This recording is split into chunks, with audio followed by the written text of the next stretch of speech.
just doing what Miami Dolphins do.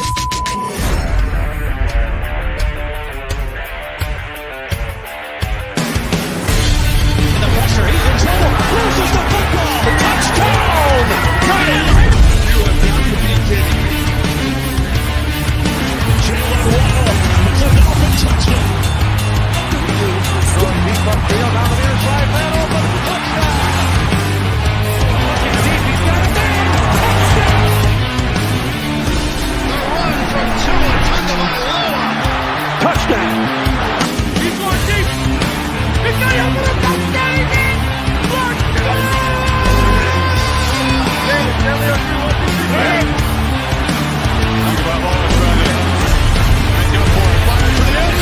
Touchdown! Beautiful day to be a Dolphin fan. Let's go!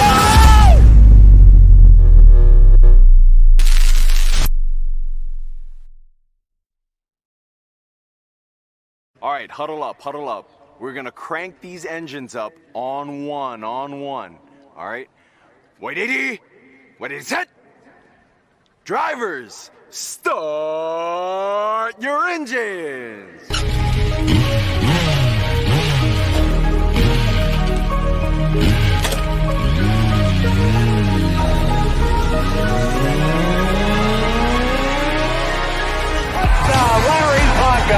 This is the Finish Line. I coached a great offensive lineman in the past. Larry Little, Dwight Stevenson, Jim Langer, all Hall of Famers, and Richmond Webb belongs to that same group. Here are your hosts, legendary Miami Dolphins left tackle Richmond Webb, Reason, and Mr. BallGame.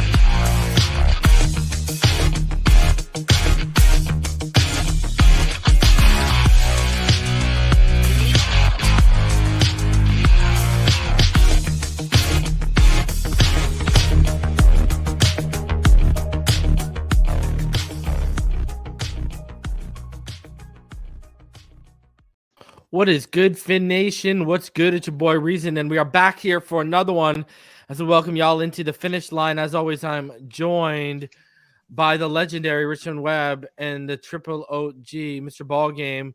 Tonight we are cross-platform streaming between YouTube and Twitter, so wherever you are in the world, on whatever platform you are watching us on, we welcome y'all in and thank you for spending some of your Wednesday night or hump day with us. So, gentlemen, we're coming off of a historic Sunday where the Dolphins either tied or broke 13 different records. 50-point margin of victory, 70 points chalked up on the board, chance to break the record really and score 73, but they decided not to do it. How are y'all feeling? Now, I know it's Wednesday, and I know Richmond and BallGame, I know y'all are just built like me. Y'all woke up Monday saying, okay, it's Buffalo week. 70 points is nice last night. But, I didn't revel in it or relish it as much as many would have probably hoped I did, because I realized, gentlemen, as great as it was last week, Richmond, if we don't win in Buffalo, ain't no one going to be talking about the 70 burger we put up in Denver against Denver in Miami on week 3. Yeah, no question. And it was basically a perfect game. I mean, everything that basically we tried, it actually went right as far as execution and get the job done. I mean, all phases of the game. I mean, you can't be upset with that. And like you said, a lot of people are upset, but we did everything possible. You pulled Tua, you pulled Cheetah, you pulled Moser, you put backups in, and we still scored another 14, 21 points. So it just shows that when we execute, what the capability of the team is. And then, I was watching the game. I could hear on my TV that when the Dolphins decided not to go for the actual record, some fans and stuff was booing, but you gotta look at, it's not good when that shoe is on the other foot. It kind of made me think back when we played in Jacksonville and we was on opposite end of that thing. And so I think sometimes you got to that people keep receipts. So I that's what I like about McDaniel. He did it the right way to correct. That was the right thing to do. Did second guess a bit. I was on Twitter earlier today, and he said, it's based about our standard. I kind of tweeted it. It's about what we set for our standard. No matter what nobody else says, this and that, and then to just stay focused. And I think that's the thing. But you're right. We got Buffalo coming up this week. It's a division game. And we're not going to sneak up on them. We're going on the road again, but I think it's a game that we can win. We're focused, and especially, man, how about this offensive line and the way they've been playing? So it's so much good stuff we can talk about. I'm sure we'll get into it, but I'm feeling really good. How you doing, Mr. BallGame? I'm actually rather in the same space you guys are in with this. My issue is that, like, when you have a game like that in my history, and you go out and you execute like that against another team that's supposed to be able to at least put up a fight, you don't really get to see exactly what the flaws are and what you actually did if everything goes right. I mean, and you can go look at the film and say, okay, it was perfect execution, but that's often not the time. Maybe sometimes the other team just, once they got down a bit and they got their the number one guy, PS2, was getting, he was dejected too. He got roasted pretty much, cooked out game. Once that guy goes down and his spirit's out of there, and he's just looking, man, let's just get out of this for next week. That kind of permeates to the defense. So I don't know if you really got the whole gist of, what the Broncos had to offer, but it's not the Dolphins' fault. But at the same time, once they got up to like 35 points, I kind of was like, okay, just motor it down, Mike, and just go ahead and get out of this one and get your prep ready for Buffalo, because, like you said, Reason, if they don't go into Buffalo and thump them or win, then everybody gonna look at it and gonna be, oh well, it was just a fluke game against the Broncos, and now you got to go back to all this the people who process. declared, "I'm on the Tua bandwagon," will be right back off of it if we lose in Buffalo. Don't worry, Yeah, obviously enjoy the win, but at the same time, you got to get the ones that matter the most. And this one here, this week, is definitely. This is more towards the goal of winning the division in the Lombardi, not the Denver. Division in the Lombardi. Yes. Yeah. Yes. Yeah. Exactly. So. Man, I gotta say, BallGame, sticking with you for a sec, bro. I mean, going back to that Denver game for a sec, obviously because secondary and that's your specialty and stuff. You could really feel the absence of Justin Simmons, man. Like, you saw when you watch the film, you saw false steps and biting to the wrong guy consistently on linebackers, but also heavily up on the safeties, man. What was that kid's name? Turner Yell, I think his name is. He was making a lot of. Turner Yell was in for him. Kareem Jackson even didn't look the same without Justin Simmons out there. He was making mistakes. Like, Tua was manipulating both safeties easily with their eyes. And you think, you're not going to manipulate Justin Simmons every single time, and you could just tell the help over the middle. Like, there was one catch that Tyreek got where he was just released to the second level because guy thought he's going to have help at the next level. There's no one there, just vacated space. And like, thank you very much. Like, you could just tell it was just poor without Justin Simmons, and that defense just doesn't look good under Sean Payton, man. Yeah, I think it goes to speak to the fact of how important. I consider experienced safeties to be the quarterbacks of the defense because they have the advantage point of being able to see just about everything that's happening. Especially linebackers usually get some calls to be able to make, but for the most part, when you got a guy as experienced as Simmons, man, he can call everything for you. And his job is more alignment assignment than anything. And without him, that leaves you kind of vulnerable to have guys out there trying to make checks and calls for themselves that they're just not accustomed to. And I mean, you got to go out. They still got to go out there and play, but yeah, you could definitely tell that they were definitely down the wrong man this weekend against us because there was a lot of finger pointing. There was a lot of guys jawing back and forth with each other and things of that nature. And it's unfortunate for them, but at the end of the day, guys got to step up and be prepared and ready. And they just showed that their second level guys just aren't nearly ready to take on the mantle of being guys that they can depend on to get that defense situated the way it needs to be. The biggest problem I think they had was the fact that they just didn't have an answer for how balanced we were. You know, And once he said we after he got ran, up 35 ball game, did you see how they're giving up on plays at the end of plays? They weren't even running out plays. Yeah. Their defense wasn't even running them out. They're just like, you had the run game looking and mimicking the pass game. So when even some of the play actions and some of the plays when the motions were similar to what we were doing, the run ones were similar to the pass ones. And the false reads by the running back, them getting sucked in thinking it's a run, and he's dropping it right in over the middle. It's just frustrating, bro. Like you literally out there like a chicken with your head cut off, and there was a lot of guys looking around thinking to themselves like, and I know what that looked like.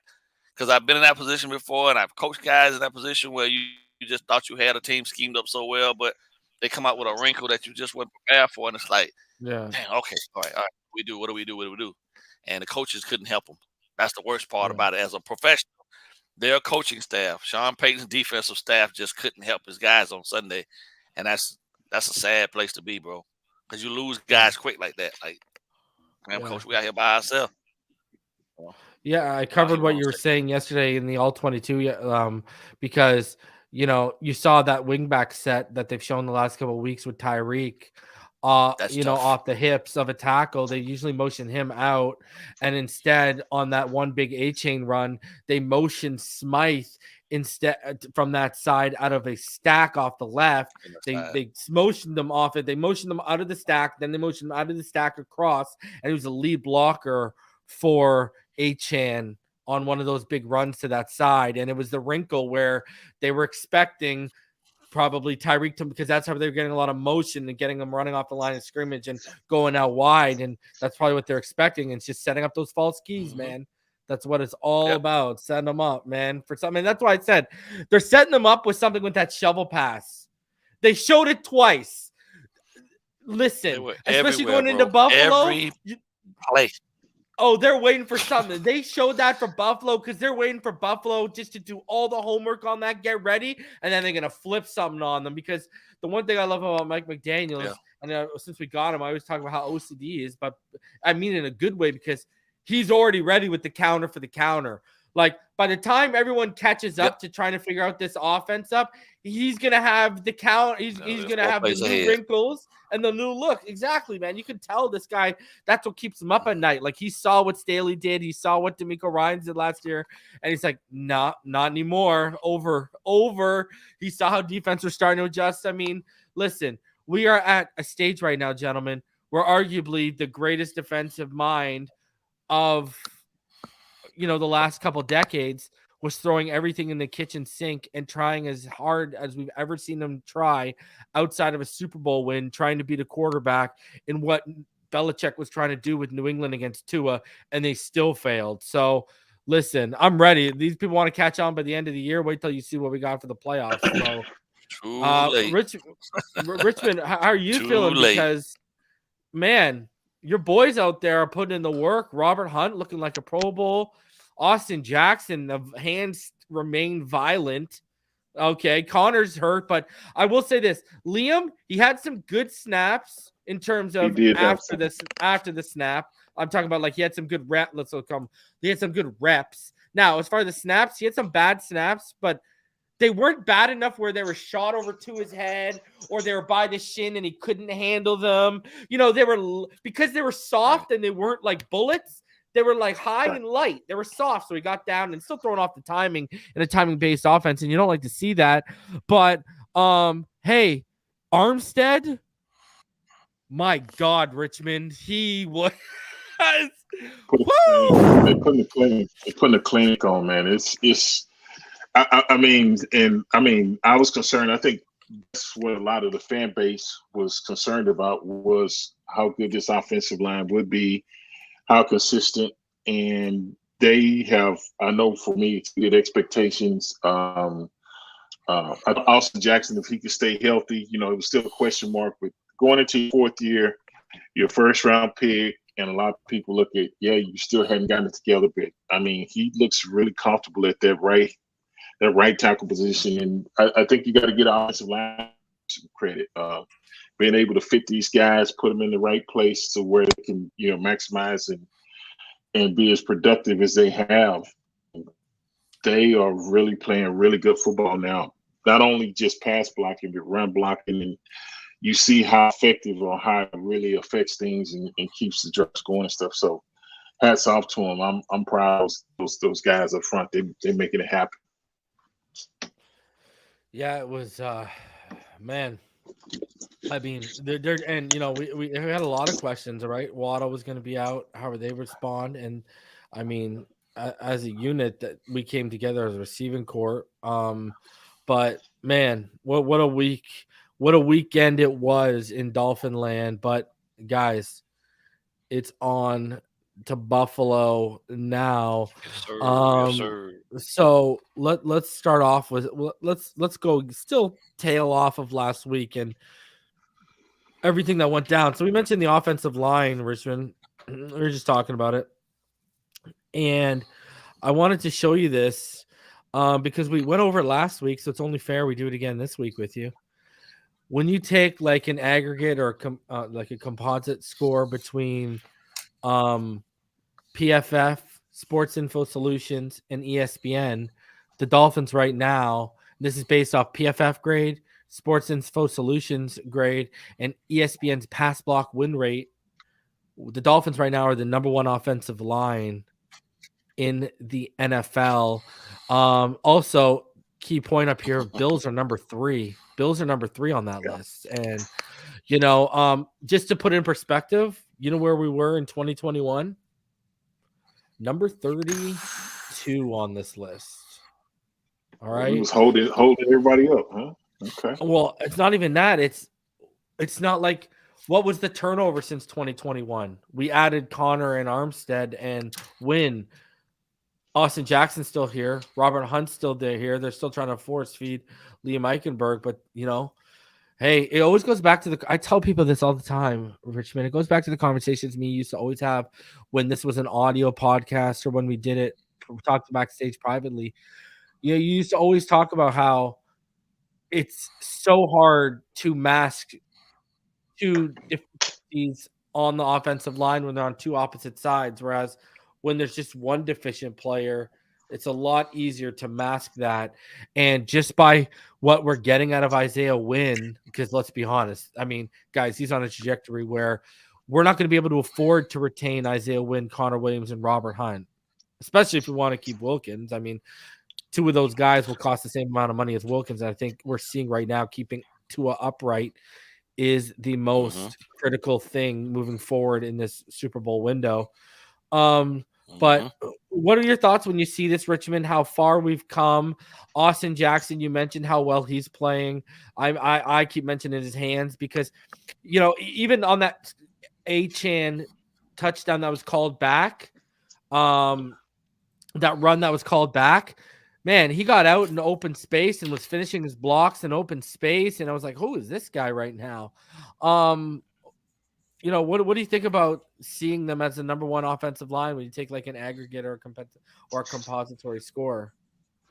Yeah, I mean, it's impressive. And I'm sure this last game definitely made them shoot up, but they've played all 3 games. They played consistent. And I think that's what you look for. Anytime you can be in that top window of offensive line play, I think that's the key. And they've been kind of maintaining their spots up there because it's just a couple of points between some of the other teams that's mentioned up there. But like you said, Buffalo's number 3. So the thing is, giving Tua time to, go through his progressions, read stuff like that.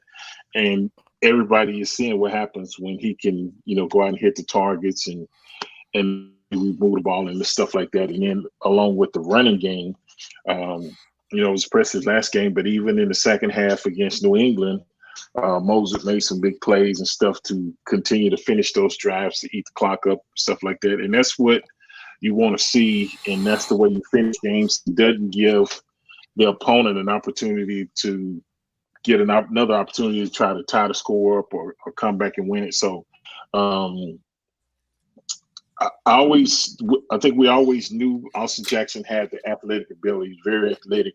It was just he's so young. I think he's kind of like BallGame saying you got to grow up, you got to mature, this and that. And I think they finally figured out that he's more suited or comfortable for some reason on the right side. He just seems really comfortable over there on the right side versus the left side. And he kind of figured out leaving. His thing is just staying healthy. So if he can stay healthy, I think he'll be pretty consistent. I think we'll all be happy with him. But like you said, win at the left guard, putting those pieces in place that if you just got one guy to struggle, you can kind of slide the protection to that guy. But you got two kind of hard, especially when they're on opposite sides, to kind of mask or cover that up. So, yeah, I think they'll continue on the trajectory or the path that they're on to still be consistent. They might not be number one the whole season, but I think if they continue to play, they should finish somewhere in the top 5 teams as far as offensive line play, and that's huge. What do you think, BallGame? I mean, we've broken down the film of all these guys, and only 2 stand, and that's Hunt and Jackson, and look at the results we're getting. I think the biggest thing has always been time, especially for Jackson. I knew, and I'd always said from the beginning that I didn't believe in our previous coaching staffs, and it's hard to get truly a full measure of who a kid's going to be until you get somebody quality, get a really quality coach around him to figure out exactly what's stopping him from making that next step to move forward. Jackson, like Richmond said, we all knew was athletically gifted, but it takes, these guys be playing football for a long time, but that doesn't mean that all the time that every bit of the testosterone they need to play at this level kicks in early. And he was really young coming out. I think now he's feeling himself. He's actually, really comfortable. He's healthy, and he's got a coach that, without a shadow of a doubt, believes in him and is willing to be there for him if he makes a mistake to fix it right then on the fly. I'm telling you, man, the coaching aspect in the NFL is still just as important as any other level of football. And without it, you see guys struggle, and they don't have the tools in their toolbox a lot of times to fix themselves. So it takes somebody that they trust to be able to fully evaluate them and say to them, all right, this is what I see. This is how we can fix this. And you don't even have to ask if they trust you, because if they coming to you for the help, then you already know that they want the help from you. And I think a lot of what he was dealing with was just the fact that he was by himself. Armstead shows up, but at the same time, he has his own stuff to deal with, acclimating to the Dolphins system. And he was injured a couple games last year too. So you got a coach on the field and you got one on the sideline. Now he's got the best of both worlds. All he has to do is go out there and play free, you know what I'm saying, and not have to worry about anything. And I think I know what I'll share with that. That's where he is right now. He's confident in himself, and his ability is showing, and we're reaping the benefits of it. The unfortunate thing is that you've got 2 guys now who could be, perennial studs for you potentially if they play and they continue to play minus injuries at this level. And we just don't have no cap space. So they're going to have to get real creative on how they're going to be able to keep this thing together, because you want them. You want to be able to keep them together because they're so young, right? Like, we knew Hunt had special abilities and he showed flashes of brilliance and things like that. We had question marks about Jackson, but now that he's actually now fulfilling and answering a lot of the boxes, competent, then, competent to get you a positively encouraging career in the NFL, and longevity too. It also might get him paid though. It might also there might be a team willing out there that's desperate for protection. Yep. Neil's convinced that some team desperate for protection is going to pay. It's going to pay him more than than what we're willing to offer him. Unless he does what a lot of you don't see it often, but I do believe that these guys really do love Mike. And I do believe that some of them may take friendlier contracts to stay together, to prove that if they win it, to even prove that it's not a fluke, right? Loyalty is everything, bro. And a lot of times between players and coaches, even at that level, if your coach comes in and he provides you a safe haven to be the best version of yourself, and he believes in you, and he never wavers on that, that matters a lot more to some people than money. And oftentimes you can get a guy to take a contract that's less than what the market says, but it makes sense for what he's getting because he understands previously before he didn't perform up to the number one. You know what I mean? Those things can happen. But Mike has a weird personality that's really infecting his team, and they love him. So even if it comes down to it, I mean, there might be some of these guys that'll say, you know what, I could get 12. Brother, I hope I'll it's take Tua. I hope it's I'll Tua. take 10 Never mind these guys or asking for 9. 12. I'm worried about You the feel what guys I'm that be saying? asking for 50 million. That's what I'm worried about. I hope he's the one that says, hey, I'll take. But I know what's going to happen. Like with Tua, they're going to do what they did with, first of all, they're going to sign Tua this offseason. So he'll still have the 5th year intact. So it'll be like if they signed him to a 5-year deal, it'd be basically like a 6-year deal. You got to spread his 6-year money deal. over. Right. And what they're gonna have to do too is that first year when his contract kicks in, year 1 after the 5th-year option, they're just gonna restructure it. That's exactly what they did with Mahomes. And then if he keeps performing down the end of the line near the contract, they'll just bring new money up and add years on. That's what they'll do. Right. Man. Right. That's the play. Just restructure and move. So I'm happy O-line is the least of the concerns right now. So oh, thank God. And so is this one, Yeah. because gentlemen, Richmond's alma mater, Devon Achane, no longer Achane, it's Achane. He corrected everyone this week. Oh, Devon, okay. yeah, he corrected everyone. It says Devon Achane. So Devon Achane is he had over 200 yards, 203 to be exact, on the ground on 18 carries, 11.3 yards per carry, 2 touchdowns. He also had 4 receptions for 30 yards, which is about 7.5 yards per reception, 2 touchdowns. Obviously, he broke off that 67-yard run. On top of that, he also, on the 23-yard run that was called back and only turned into a 3-yard run that was nullified, he gained the 5th highest top speed of any ball carrier this season, according to Next Gen Stats. And then on that 67-yard touchdown, he reached a top speed of 21.93 miles per hour, which is the fastest speed of any ball carrier this season thus far. Ladies and gentlemen, the Achane tram has arrived. It's no longer a train, so the Achane tram has arrived. But also, gentlemen, listen, I want to hear your thoughts on him being named AFC Player of the Week as a rookie, obviously, but also, I mean, the Jonathan Taylor noise. It even came out today that he doesn't want to play another snap for the Indianapolis Colts. He wants to get traded. The Jonathan Taylor noise was I was warning everyone it would always stick around, but that was before Mostert's been performing at the level he's been performing, especially the last 2 weeks. And Achane did what he did as well. And then we even saw Chris Brooks put up, what was it, a 52-yard run? Just steamrolling people. I'm going with the comparison because we're trying to look. I'm like, man, he holds the ball like Jerome Bettis, but someone had the perfect comp. He looked like Jamal Lewis out there. Okay, just trucking and just rolling out there. Gentlemen, I pitched it to post-game show, I believe it was, post-game show. I said, listen, if you figure out this run game after the Moser performance in week 2 on the post-game show, I said, if you figure out this run game, go get Aaron Donald.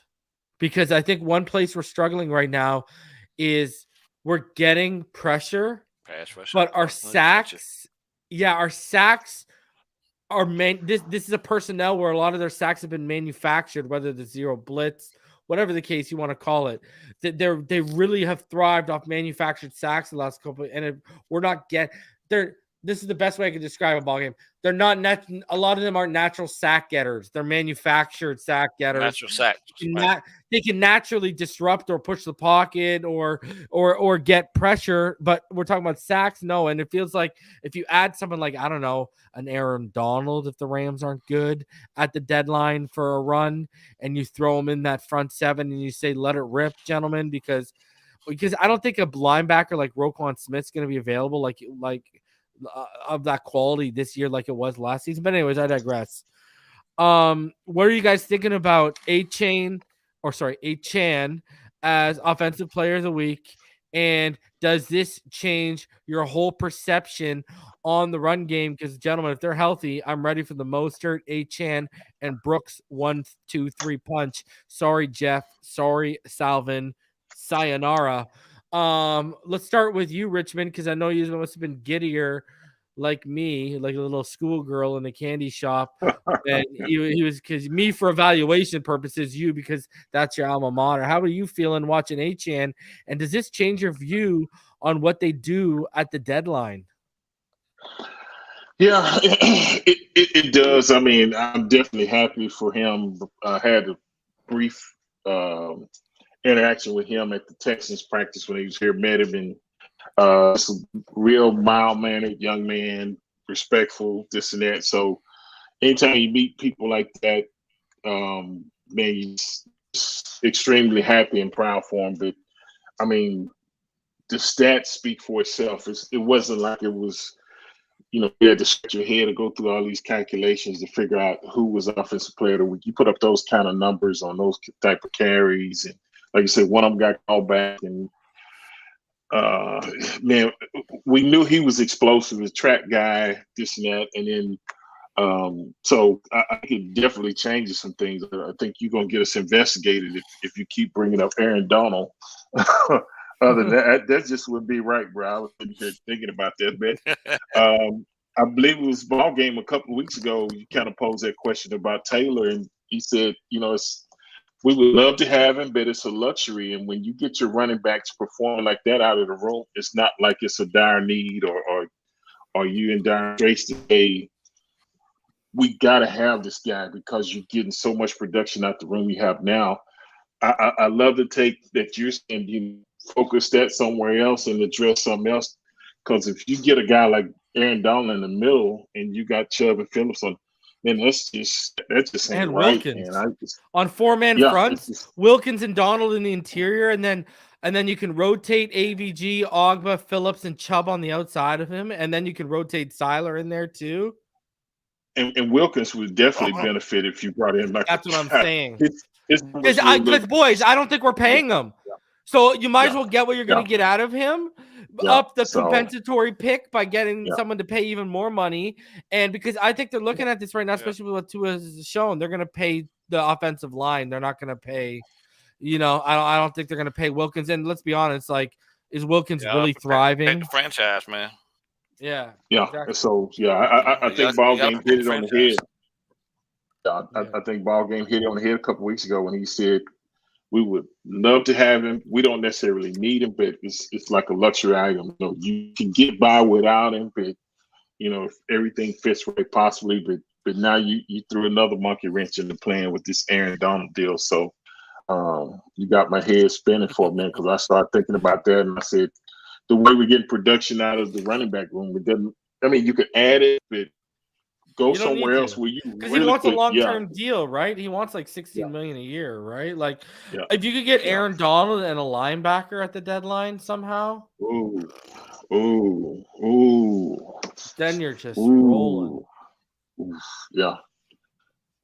So I'm just dream leaving though. That's what I'm doing. Because I hope Ramsey puts in the call if we're winning and they're losing. I ain't gonna lie. BallGame. What are your thoughts, Achane, his performance? I mean, we knew he's explosive. People were hitting me up being like, I can't believe his balance. I kept telling people he's like a pinball, man, with crazy contact balance. He stays up. He's got great vision. You saw it all on display. So, what did you think of Achane's game?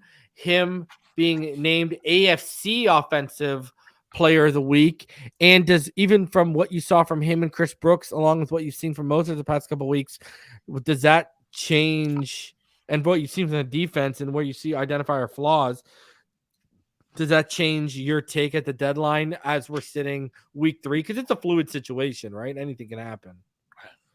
Well, I think first of all, commend the young man for getting the award.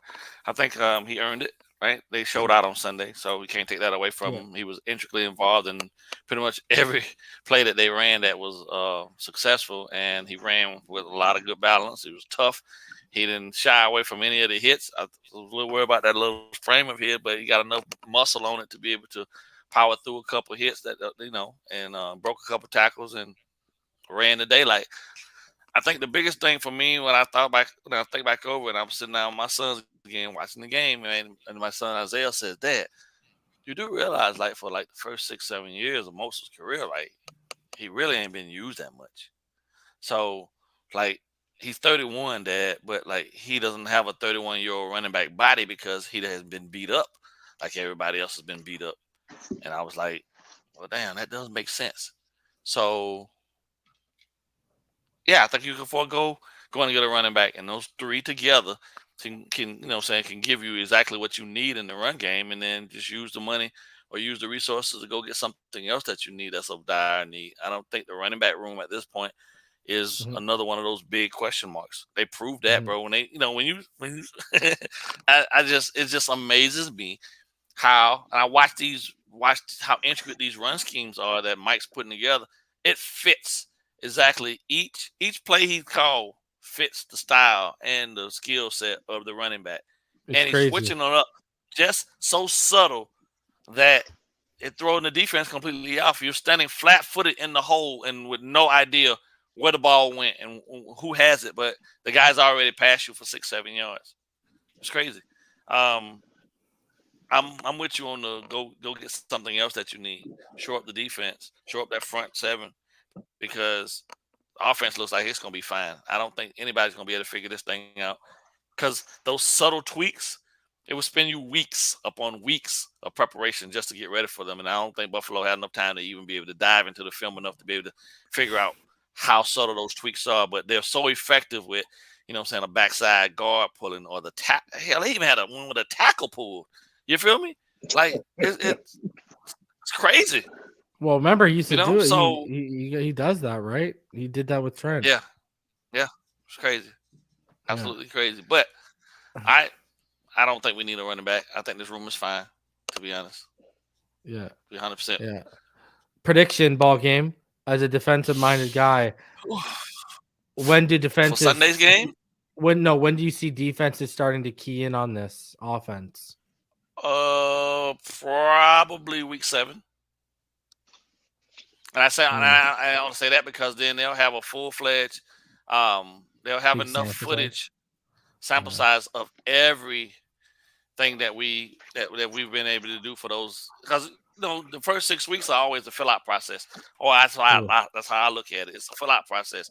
After that, you have 6 full weeks of footage, and generally, if a coach is going to go through a process of making some huge monumental changes to an offense or another installation, it'll happen either the week prior to or the week coming into your bye week. All right, and six weeks is enough time for you to be able to get a good feel on somebody, and that's enough to be able to get, because they have to. What is it, Richmond? 3 weeks of tape they have to trade. I mean, they have to give each other.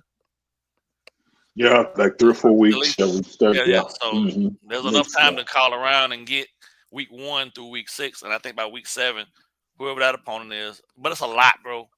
This guy, I'm telling you, man, it's going to be a nightmare, because this guy does so much stuff. Yeah, it looks simple. Yeah. It looks simple, but it's so intricate and it's so complex. Like, you really, really, truthfully, you just got to tell your defense, hey, guys, we just got to hold on. We got to hope that our offense score against their defense, and that we can have the ball last and be in a situation to possibly win the game. Because if we let them get out on us early, you can forget about it. They're going to beat. They're going to be gone. Yeah. Balance was key, bro. That broke Denver. The balance broke Denver on Sunday. And we've been waiting for that, and they found more balance than the Jedi's and the Sith with the Force, baby. Crazy, so, man. Here were your nominees heading in for the Air and Ground Players of the Week from FedEx. For the air was Tua, Justin Herbert, and Kirk Cousins. On the ground was Devon Achane, Kenneth Walker, and Lamar Jackson. And the winners this week, to no one's surprise, Tua Tagovailoa and Devon Achane were named the FedEx Air and Ground Players of the Week. So Tua not to be outdone, since here, son, because that's his second FedEx Air Performer of the Week award so far. Well, I mean, listen, what did you guys think about quickly? What did you guys think about Tua's performance? Because, man, he was just lights out again. Nuanced stuff like moving defenders off their spots. The thing I kept coming back to in my notes yesterday was how quickly he would look someone off with his eyes or a pump, and how quick his reset and his trigger was. even into tight windows when he had just so little time to reset and trigger it. And it was just so ridiculous yesterday when we were breaking down the film of how there was like 4 or 5 situations where he would either slight pump or full pump, reset, and then trigger it out. And it would then be like 3 of those were into a tight window. And you just like, my God. And he would he would get multiple false steps, or he'd get, a false step and a half false step from a linebacker, or and they were also setting up with scheme, right? Like those speed outs with Smythe and all that stuff they're doing with the flats out of the backfield. They started setting them up with deeper stuff over the middle with it. What did you guys think of Tua's performance? Because, gentlemen, I mean, I do the efficiency chart every Monday, and he's off the scale when you go EPA per play over PFF grade. Like, he's literally off the right side of the chart while everyone's like, nicely somewhere in the middle. But what are you guys thinking of his play ball game? I mean, coordinators, not only are they up all night because of McDaniel right now, but Tua is keeping them up right now. I mean, bro, I don't even know what to say. All these people that fear-mongered over a couple picks in practice and when he's trying to move people off their spot, clearly he was trying things, because he's having no problem through 3 weeks manipulating defenders, throwing into tight windows, and just he's executing at such a high efficiency. And I'm sitting here doing the Birdman hand rub, because I'm sitting here after 3-4 years of telling people, keep your big arms, keep your highlight reels, give me elite efficiency, elite accuracy, and a high football IQ.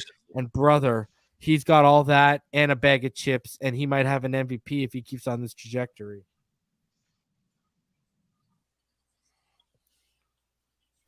Okay, Uncle. Yeah. Rich.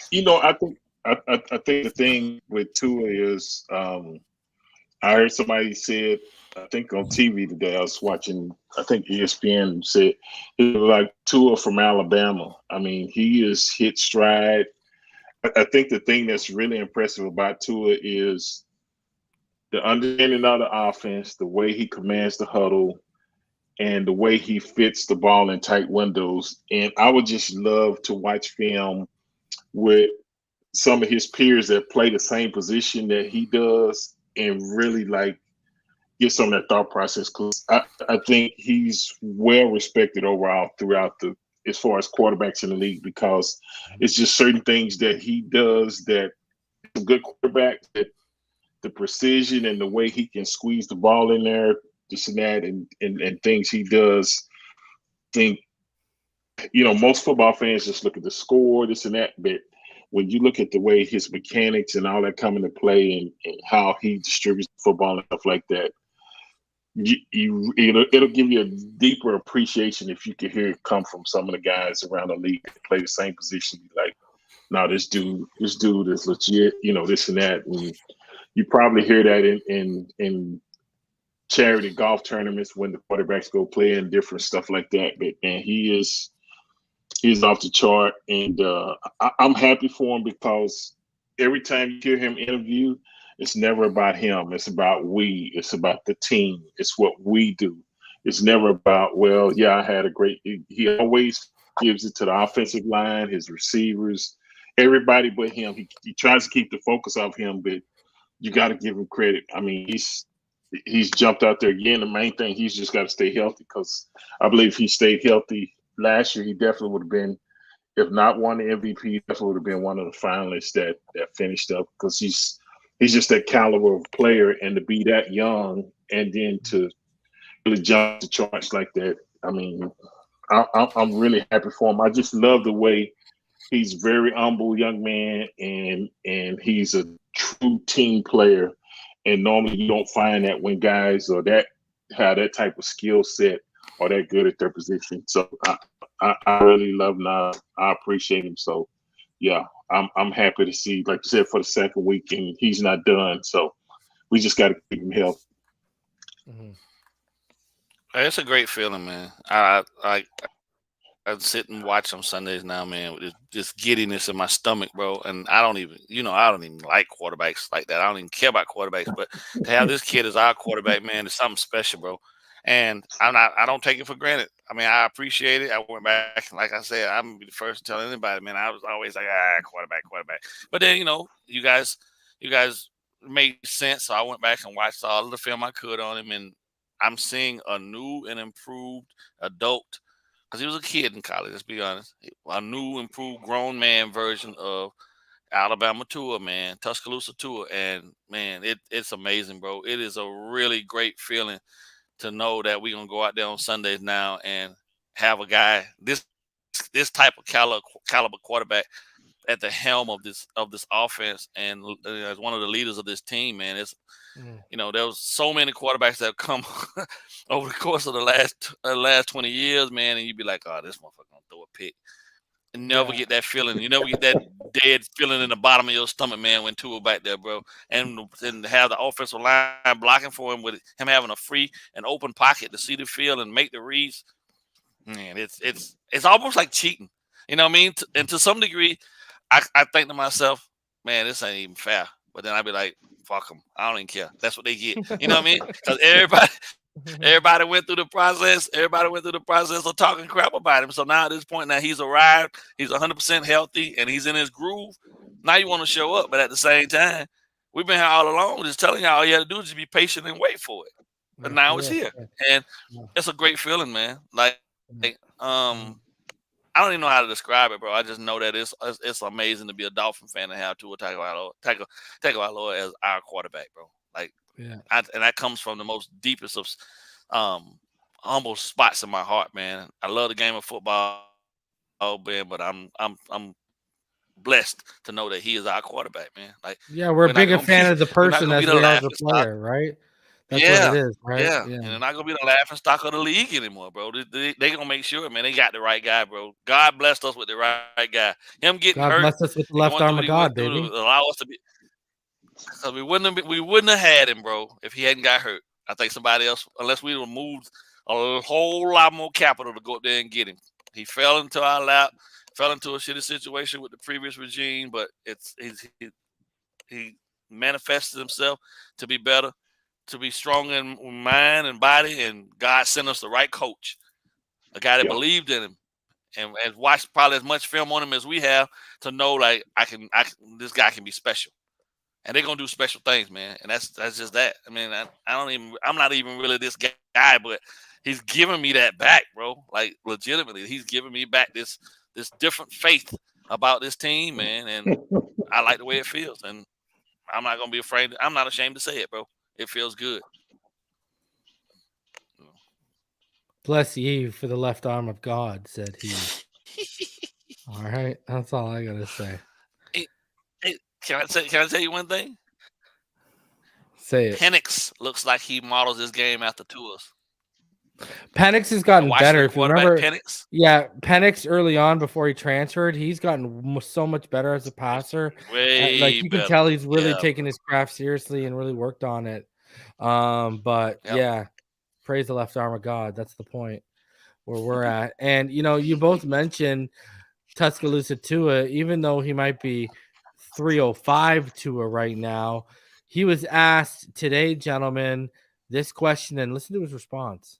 Tua, whether it's personally or as a team, do you remember the last time you had this much fun playing football? It's probably in college. It's hard in the league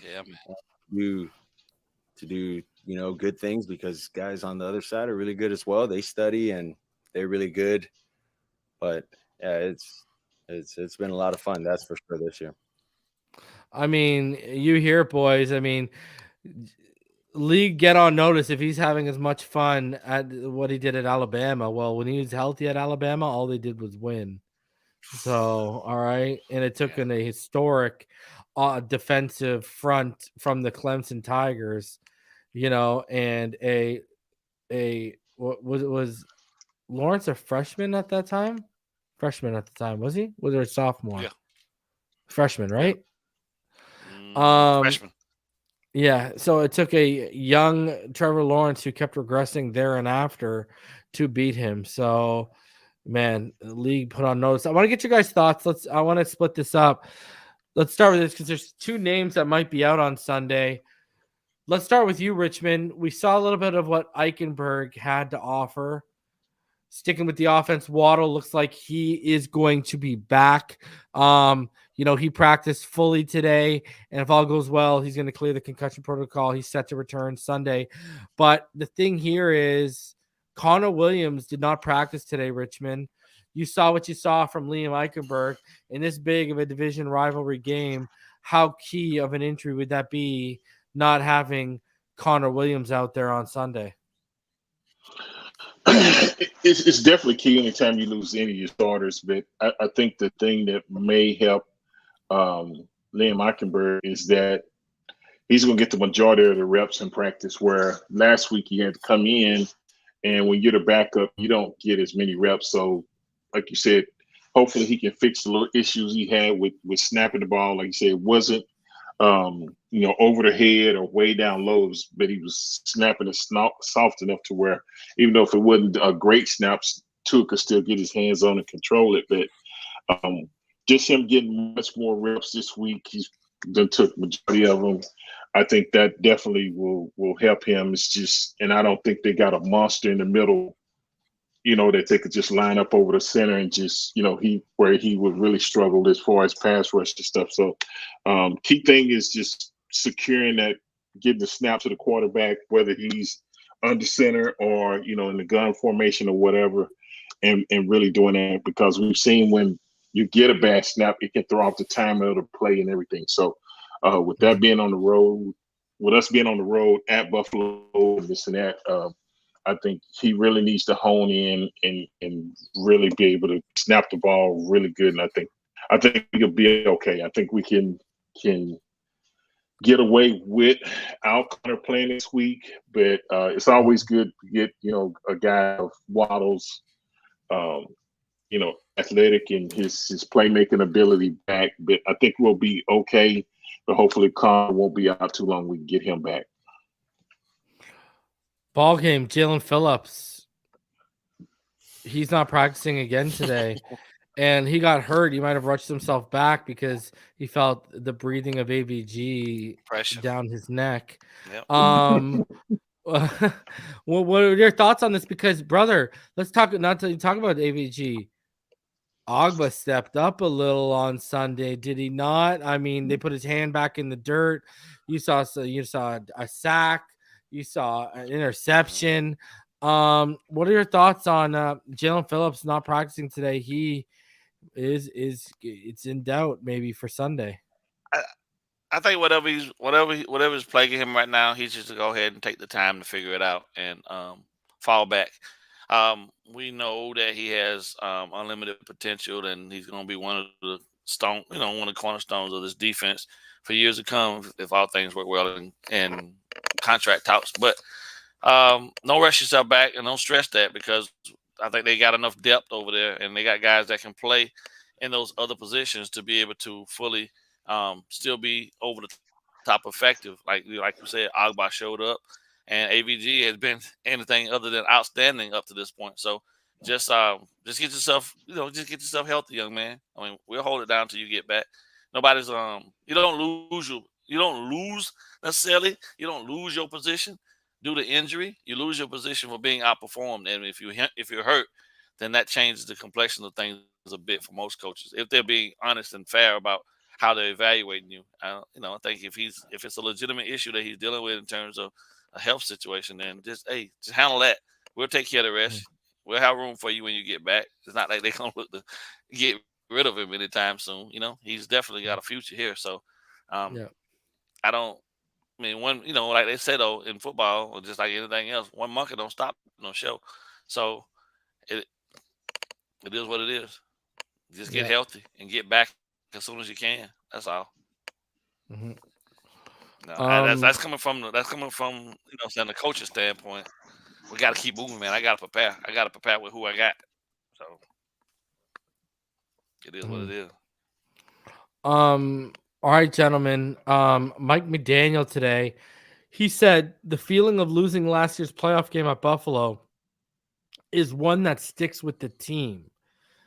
Now, we know they got the bigger goal in mind. We've started off 3-0. Of the 24 teams to start 3-0 over the past 5 seasons, 20 of those, so 83.83%, went on to make the playoffs.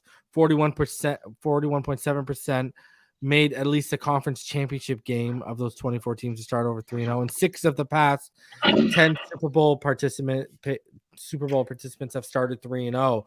We talked about it earlier that, you know, I mean, this is a prime time. This should be we're going to get a prime time game in the afternoon. It's going, I believe, to like 40% of the TVs of the nation's TVs. So, you know, it's going to be a big time game. And we talked about it earlier that 70 points and a 50-point margin of victory is all fine and dandy, but if you don't win in Buffalo, that ain't gonna matter.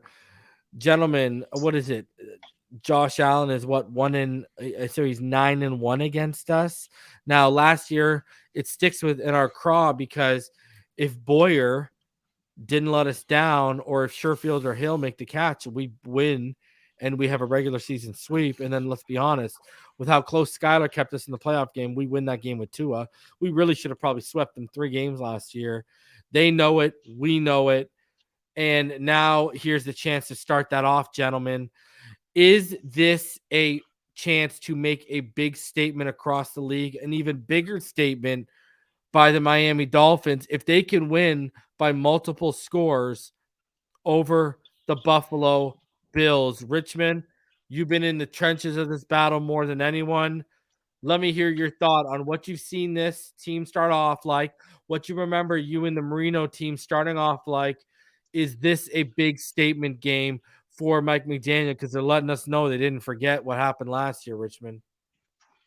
You know, for me, I think the rivalry's back. I think when Josh Allen first got here, Buffalo was a little bit ahead of us, but with some of the acquisitions and stuff we've made over the last couple of years, we're not like, I think BallGame used to say, I'm still in our BallGame quotes tonight, that he said, you know, you had a little brother you used to pick on, where they know they can't pick on us anymore, and you got up 2 great points. You know, really should have won both games there. And to almost win the playoff game with your 3rd string quarterback, there's definitely something that, you know, I think they know that they got away, but we definitely know that we wasn't at full strength. And we had key players that were injured that made a difference in that football game. Because I agree, if Tua plays that game and he's healthy and this and that, I think we win and we advance. So it's almost like, you know, you need a little brother anymore, but you still got to try to figure out a way to say, you know, man, what can I do? This and that, blah, blah, blah. But I think if we go up there and play well, even if it's a tight game or whatever, because some of the games are going to be tight, you want to come out. I think it's going to take notes. Is not only the Dolphins, but the next team they'll probably be comparing us to is somebody like Kansas City Chiefs. You know, it's one of these teams here looking like it's going to come out of the AFC, and then we'll deal with that once we go to Germany or whatever. But I agree. I think it's going to be a key matchup game. It's going to be on probably majority of the country is going to catch that later, that 3 or 4 o'clock game. But then it gives the announcers something to talk about, because we just put up 70, I'm sure, in their mono. That's all they're going to be talking about, what we did against Denver, this and that, blah, blah, blah, and playing Buffalo. But I tell people it's a division almost out the window. But the good thing is, when you hear your head coach come and say, no, we ain't forgot. We remember last year.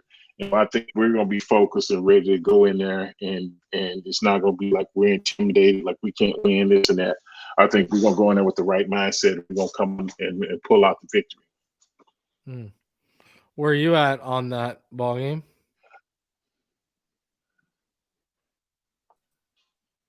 Muted. I think the thing that gets lost in translation a lot of times is the fact that your division opponents, man, they really having 2 shots to look at you every season, probably know you the best, you know. So in division games, for me, I think that it's an ego thing if you want to beat them by a lot, but the goal is really just to win, right? It's a W at all costs. It doesn't matter what the score is, just get the W. And I do believe that, you know, as you stack up the W's, that changes the momentum. You know, getting close in terms of football That's just about as relevant and sometimes as playing horseshoes and throwing grenades, because those are the only two things that I know that you just have to be close enough to be effective. The W is what counts, and I do believe that this team knows that. Right? And in order to change the energy and to put some pressure on the Bills, you got to go ahead and go into their house and take it from them. And it doesn't matter what it looks like, dirty as it gets, you need to get as dirty as they get and get it to them and get the W. And I think that they are well suited to do that. If all things work in our favor, which I believe they will, I think we're the more explosive and better prepared team in terms of our coaches are. Them not having Leslie Frazier creates a huge void for them. I don't care what they did against Commanders. The Commanders shocked the world on the week before with the last-minute touchdown against the Broncos. So I think they, kind of set themselves up for what happened to them against Buffalo, unfortunately. And that's a young team, so they got what came to them, but without being fully prepared, that won't happen with the Dolphins. I do hope that people understand that if they do win the game, say 17-14 or 21-17 or something like that, it doesn't take away from the brilliance of what saying 70 happened. It is what it is, but the W is what mattered the most, and I do believe that's going to be the teaching point and the talking point for Mike this week. Let's just execute, continue to do the things the way we do, to the ability that we can do them, and just go out and just out execute them, and we'll win. And if the game is close and we've got the ball in the last drive to go down and take it, there's all faith in the world that this offense can go and get that done. And if Waddle is available for us, that makes it that much more easier for Tua to go out and execute and seal the deal, I believe. I mean, I don't see the Buffalo Bills defense having the personnel truly to be able to match up with us one-on-one, and things of that nature. So they gotta be intricate in what they do as well. But without Leslie Frazier, I just don't think they're the same Buffalo team. But that's their issue to deal with. We're coming to get the W, and it is what it is. And I believe we will. I believe we'll be successful. I don't have us losing to the Bills. So Alex West donates $5. Said this is a pure X's and O game. We got the matchups in our favor on offense. We just got to come with it on defense. So let's get your guys' predictions, score-wise, and how you see this game playing out. Richmond will go to you, and then BallGame will finish with you. Yeah, I think we win this game. I think it's definitely not going to be like the Broncos game, but we're on the road, this and that, and my prediction is 31-23 Dolphins. That's what I got for a score, but I see us pulling this game out. What did you say? What was it? Sorry, you broke up. What was it? 31-23 Dolphins. Okay, cool. What do you got, BallGame? Well, it's close because I believe that our average is going to be our average. I believe that this team's going to put up 30-plus points a week. So I'm going to say 35-24. Yeah. Oh, so you guys I believe there's going to be Josh Allen is good. Josh Allen is good for a turnover a game. So I believe he's going to still keep that. If you look at it trend wise, I even bet on Price Pick on him to throw a pick, and he did it. So he's going to throw at least one pick a game because he believes that much in that cannon of his. But I mean, I believe Fangio is going to be dialed in with enough defense to confuse him, and that's going to seal the deal. That screw up on their side is going to give us that extra possession that we need to get ahead, and they're going to be playing from behind, and he's going to make a couple more mistakes, and they're going to settle for a field goal, and then we're going to score another touchdown, and that's going to be it. Once they mess up, it's hard to catch back up against us because once we're in rhythm, it's all over. You got to – it's a wrap. Our guys are not going to go around and miss opportunities, bro. They're going to score every possession. So I just don't believe that he's going to be equipped to be able to do it. So I think Achane's just going to – Achane's just going to keep it up, man. I mean, you're talking about the first running back to win Offensive Player of the Week for the Dolphins since J.J. in 2016. First rookie for the Dolphins to win a Player of the Week award since Olivier Vernon was a rookie and did it. I think now that the running game we found that balance, man, it's going to be a long day. And I think the key to this is just going to be about, and I mean, I'll get into it on Friday when I do my keys to victory and breakdown, but containing and confining Josh Allen to the pocket, is going to be one of the biggest keys to victory of this, because that's where I think you'll force the turnovers. And, the one thing I will say that it was very encouraging, and I was telling people during, the live stream and such, the live reaction, you look at this defense, gentlemen, and if they're not stopping you, but you get on the other side of the field, we're getting key turnovers. We're getting key big plays. Like, we gave up the ball on downs and we on our outside of the field when we think we're giving them 3 points. And we ended up forcing them to punt. Like, we're getting key plays from the defense. It's starting to even out. And I remember the panic in week 1. And I kept telling people, just wait till week 8. Just wait till week 8. And you're starting to see Fangio's vision come together. You're starting to also see the personnel play themselves out. Like, Javon Holland is looking like the all-pro I said he'd be. I mean, Deshaun Elliott's looking like a lock. I mean, uphill battle for Brandon Jones to try and get snaps in this. AVG looks like a Fangio guy. Ogba just woke up. So what if Ogba keeps that up? You know what I mean? Eli Apple got to wake up, though. Yeah, but I think that's Justin Bethel has looked better than Eli Apple even before he took most of his reps this week. You know what I mean? And it's going to be interesting to see when they activate Cam Smith. I think they're just waiting for the right game and the right quarterback to give him those reps. Right. And they're not going to throw him into the fire this week. It doesn't seem like it, but we'll see how it evens out and how it goes. But right now, it feels like our offense is great. Our defense is good and getting better.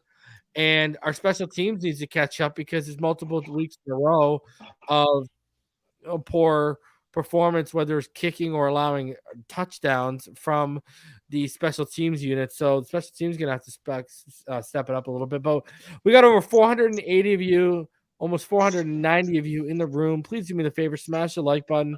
Subscribe if you're all new. I'm going to be live tomorrow at 5 p.m. with Neil Driscoll for Fin Too Deep, so be out on the lookout for that. And we'll be live for then. I want all y'all, please just smash the like button on the way out. Do us all the big favor. Richmond BallGame, always a pleasure. And man, 3 weeks in a row of meeting under winning circumstances. Might I say we have a nice habit going on right now. Let's keep that up. So let's keep getting those touchdowns. Let's watch this defense continue to grow, and hopefully special teams can come up with some positive plays for us, not some negative plays this week. But until next time, you already know what time it is, everyone. Fins up all day, every day. Let's go beat the Bills, baby. Everyone, do the Brian Cock. Do the Brian Cock.